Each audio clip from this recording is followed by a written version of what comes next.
Assalamualaikum warahmatullahi wabarakatuh. Ala manfaati ulumi wa ulumikum al-Fatihah. A'udzu billahi minasyaitonir rajim. Bismillahirrahmanirrahim. Alhamdulillahi rabbil alamin. Arrahmanir rahim. Maliki yaumiddin. Iyyaka na'budu wa iyyaka nasta'in. Ihdinas siratal mustaqim. Siratal ladzina an'amta 'alaihim ghairil maghdubi 'alaihim waladdallin. Bab 2 Akidah Ahlus Sunnah wal Jamaah. Ini kita memasuki bab 2 nak ya. Kompetensi dasar yang harus kamu kuasai dalam pembelajaran ini yang pertama, menjelaskan urutan-urutan cara menyampaikan paham Ahlus Sunnah wal Jamaah kepada generasi penerus. Yang kedua, menjelaskan tantangan yang dihadapi dalam upaya melestarikan ajaran Ahlus Sunnah wal Jamaah. Yang nomor 3, menjelaskan peranan ulama dalam mewariskan ajaran Islam kepada generasi penerus. Yang keempat, menyebutkan strategi NU dalam melestarikan ajaran Ahlus Sunnah wal Jamaah.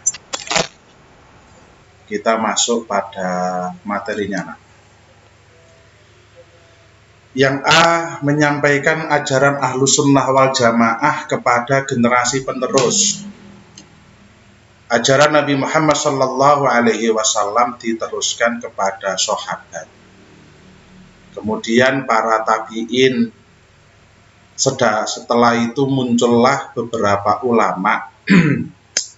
Yang paling terkenal ya jelas madhab yang 4 ya. Madhab 4, Imam Abu Hanifah, Imam Maliki, Imam Asy-Syafi'i, sama Imam Hambali. Nanti juga ada di bidang tasawuf seperti Imam Ghazali, Syekh Junaid Al-Baghdadi, dan lain sebagainya. Ini memang ya kelaziman setelah Rasul, maka para sahabat habis para tabi'in, baru para ulama sampai kepada diri kita ini. Tantangan yang dihadapi dalam melestarikan ajaran Ahlus Sunnah wal Jamaah. Banyak digoyang nak orang-orang yang berusaha ajaran Ahlus Sunnah wal Jamaah ini biar lama-lama lenyap dari muka bumi. Yang pertama, mengaburkan al-hadis.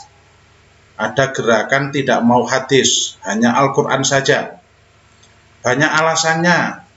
Awal-awal itu adalah diawali dengan meragukan apakah seorang Abu Hurairah, santrinya Nabi itu, mampu meriwayatkan begitu banyak hadis. Kemampuan Az-Zuhri dalam mengumpulkan hadis yang berserakan, ini mulai diragukan. Hadis ini kan dikumpulkan lama setelah Nabi meninggal, itu asli atau tidak? Itu banyak ragu. Jika orang-orang telah ragu kepada hadis, wah ini lama-lama ditanamkan Al-Qur'annya. Juga bagaimana Al-Qur'an ini ditanamkan keraguan.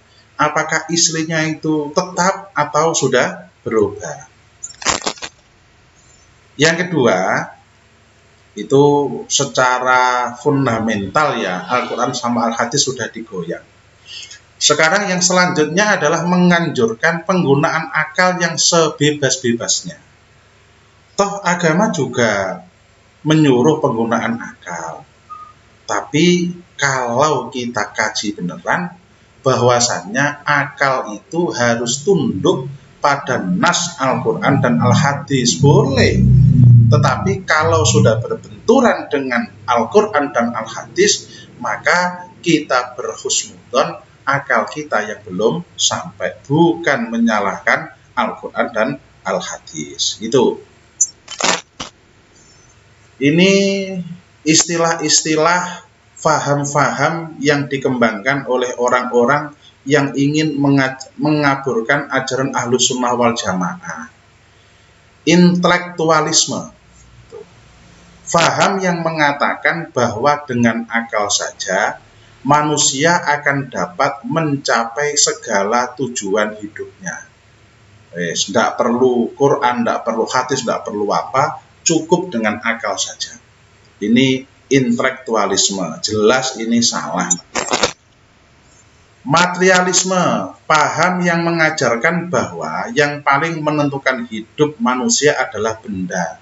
Pokok duwe-duwe, punya segalanya, maka orang itu pasti bahagia dunia akhirat. Kata siapa? Orang yang kaya raya, uangnya banyak, toh juga bisa susah.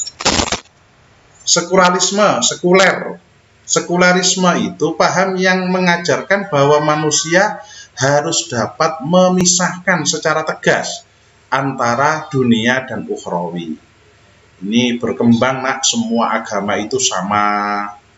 Ajaran apapun bisa memasukkan orang ke surga.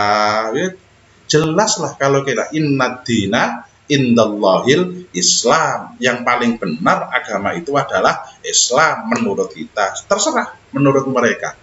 Tapi kita tidak pernah punya anggapan agama selain Islam itu benar. Tidak. Menurut kita agama yang paling benar adalah Islam. Marilah kita akhiri pertemuan ini, masih panjang, nak, ya. Cuman ini pertemuan ini kita akhiri dulu dengan berdoa bersama. Bismillahirrahmanirrahim. Subhanakallahumma wa bihamdika asyhadu an la ilaha illa anta astaghfiruka wa atubu ilaik. Wassalamualaikum warahmatullahi wabarakatuh.